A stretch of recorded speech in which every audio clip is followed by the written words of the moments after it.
Langabezia tasa 12,13% da Nafarroan biztanleria aktiboaren inkestaren arabera. Etxebizitza eskubidea bermatzea eskatu du LAB sindikatuak Iruñan. 40 pertsona baino gehiagoko operatibo batek baso-sutearen simulazio batean parte hartu dute bardeetan. Nafarroko lehendakariak lankidetza publiko-pribatuaren balioa azpimarratu du Nafarroko industriaren erronkei aurre egiteko. Guztira, 4.110 lagunek eman dute aurtengo San Ferminetako kartela aukeratzeko botoa, bozketak zabalik egongo dira maiatzaren 2 arte. Joakin Maia musika eskolak ikasle berriek datorren ikasturterako izena behin-behinean emateko epea irekiko du maiatzaren 2tik 12 bitartean. Arkupe elkarteak soinketa eguna ospatu zuen atzo Donezteben. Iruritako 3. mendi duatloia maiatzaren 7an ospatuko da. Nik dantza garaikidea ikuskizuna eskainiko du apirilaren 29 larunbatean Lezakako Arriondoa kulturetxean.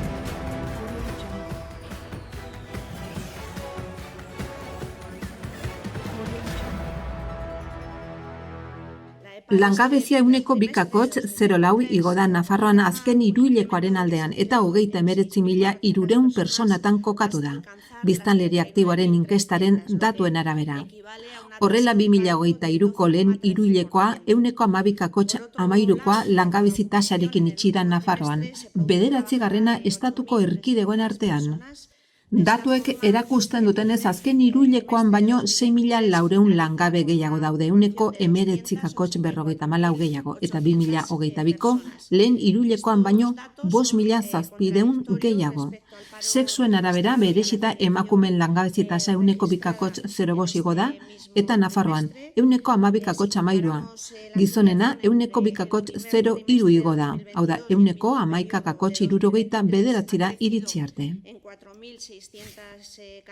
Biztanleriaren aktiboaren inkestak emandako datuek kontraste egiten dute Nafarroan martxoan erregistratutako langabeziaren joerarekin. Izan ere, 414 pertsona gutxigo daude izen emanda lana bilatzeko zerrendetan. Eta 2.229 afiliazio gehiago daude, batez beste gizarte segurantzan. Errealitate bera neurtzeko erabilitako metodologia desberdinak irudi desberdin erakusten du, izan ere duela 2 hamarkadatik hona biztanleri aktiboaren inkestaren datuak ez datoz bat enpleguaren bilakaerarekin erregistratutako langabeziarekin. Etxe bizitzaren merkantilizazioa espekulazioaren bidez aberastasuna metatzeko erabiltzen ari dela salatu du LAB sindikatuak Iruñan. Etxe bizitza duina eta kalitatezko eskuratzeko aukera unibertsala bermatzea eskatzen du LABek langileen oinarrizko bizi baldintzak duinak izan alizateko. Nafarrok gure dirusarreren 40% baino gehiago bideratzen dugu gaur egun etxe bizitzara. Horrek pobretzen gaitu. Horrek langileriak pobretze prozesu batean sartu du. Sindikatutik oso kezkatuta gaude egungo egoera sozioekonomikoarekin. Egunero jasotzen ari gara, hurbiltzen ari zaigu jendea langileriak esanez.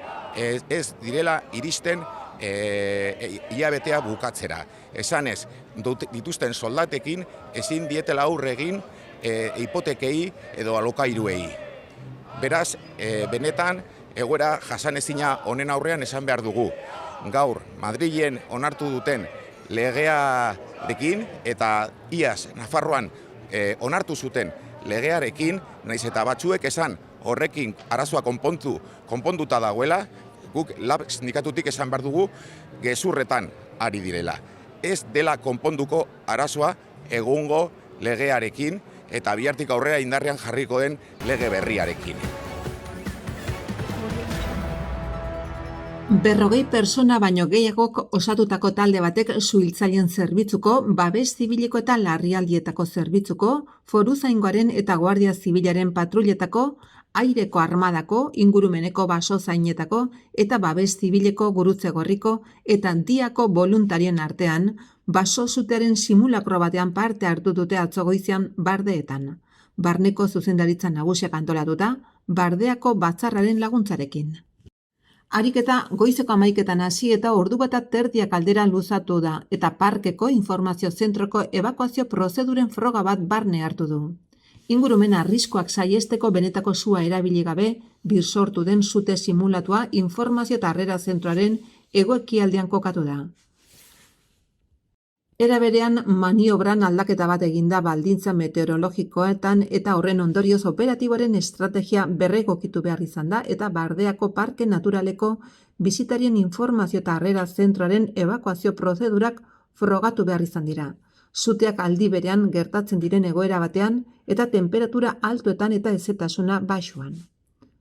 Dispositiboaren koordinazio osoa aginte postu aurreratuan eginda informazio zentroaren ondoan, SOS Nafarroa 112 zerbitzuko larrialdiak kudeatzeko gelako baliabideak erabili gabe.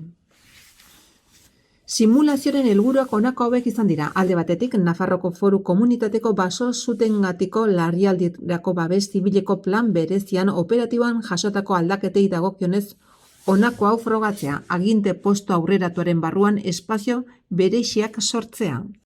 Logistika eta segurtasun taldea bedatzea sua itzaltzeko taldeari laguntzeko, voluntario talde bat traktorekin eta nekazaritzako makinariakin koordinatzea. Laguntza plataforma teknologikoen funtzionaltasuna eta irudiak eta informazio estrategikoa transmititzeko sistemak. Simulakroaren kokapenarekin lotutako helburu gisa aireko armadaren tiro poligonoaren inguruan armadaren desagertze bitartekoen poligonotik iristeko behar diren denborak neurtzea planteatu da. Nafarroko lehendakariak Gurpea enpresaren instalazio berrien irekieran parte hartu du atzo arratsaldean. Enpresa aurten fakturazioan 25% eta langile kopuruan 20% haztea aurreikusten da. Ekitaldian lehendakariarekin batera Juan Cruz Zigudosa Unibertsitateko eta Berrikuntzako konseilari egon da. Lehendakariak lankidetza publiko-pribatuaren balio azpimarratu du Nafarroko industria sektoreak dituen erronkei aurre egiteko. Administrazioaren eta enpresa sektorearen artean dagoen aliantza agerian geratu da koronavirusaren pandemian, transizio energetikoaren aurrerapenean edo berrikuntza sistemari emandako bultzadan bertzea bertze. Aurtengo Sanferminetako kartela aukeratzeko bozketa sistemak 4.110 bozketa izan zituen atzo, 11 karte. Parte hartu nahi dutenek maiatzaren 2 arteko epea dute epaimai profesionalak aukeratutako 10 kartelen artean boto emateko. Bozketak Iruñan erroldatuta dauden personei mugatuta daude eta internet bidez Iruñako udalaren web orrian 010 telefonoan edo 948-420-100 telefonoan ere eta hiriko 7 zibiboxetan prestatutako hautetxontzietan egin daitezke. Iruñako udalak 2023ko Sanferminetako karteleiaketako 10 lan finalisten berri eman zuen pasaden astean eta egun horretan bertan zabaldu zen bozketa. Hirian erroldatutako herritarrek botoa eman dezaten. Epe hori datorren asteartean hilak 2an amaituko da.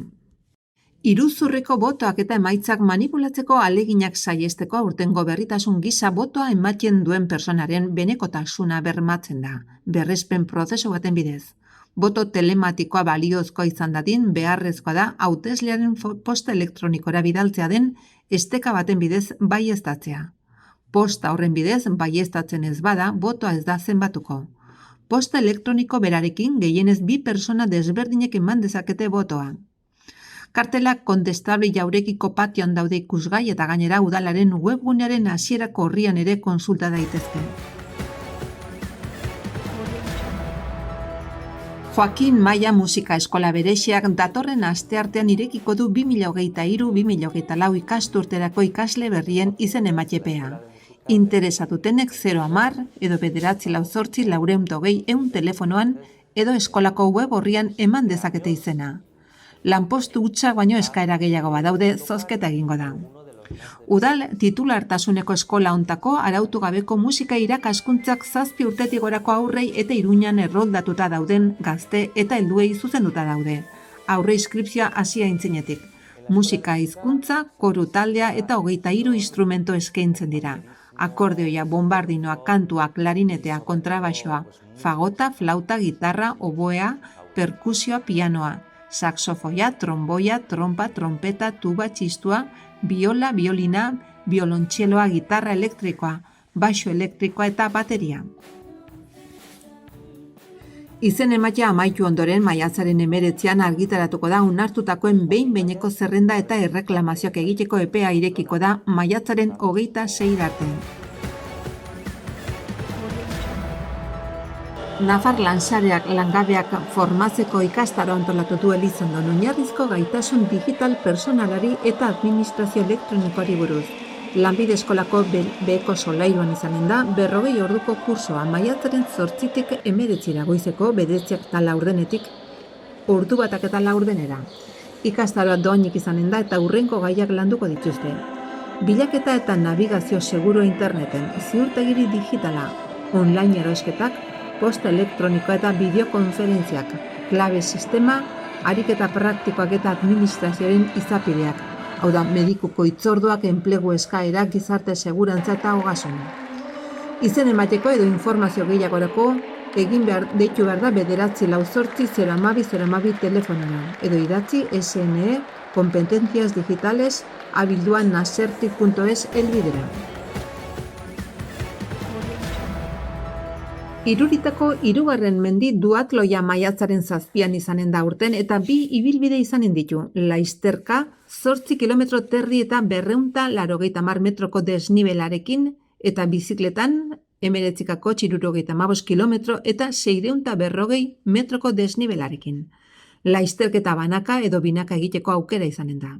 Duatloian parte hartzeko izen ematea asteburu hontan itxiko da larunbatean 10etan zehazki parte hartu nahi dutenek kirolprobak.com webgunean eman dezakete izena, banaka 20 eurotan eta erreleboka 30 eurotan. Parte hartzaileen kupora iristen ez bada frogaren egunean ematen halko da izena. Banakako frogarako 25 eurotan eta errelebo frogarako 40 eurotan. Ibilbiden trazadurak izen emateko webgune beran daude eskuragarri, baina norbaitek antolatzailekin batera ikusi nahi baditu, antolakuntza taldearekin harremanetan jar daiteke iruritako duatloia@gmail.com elbidearen bitartez.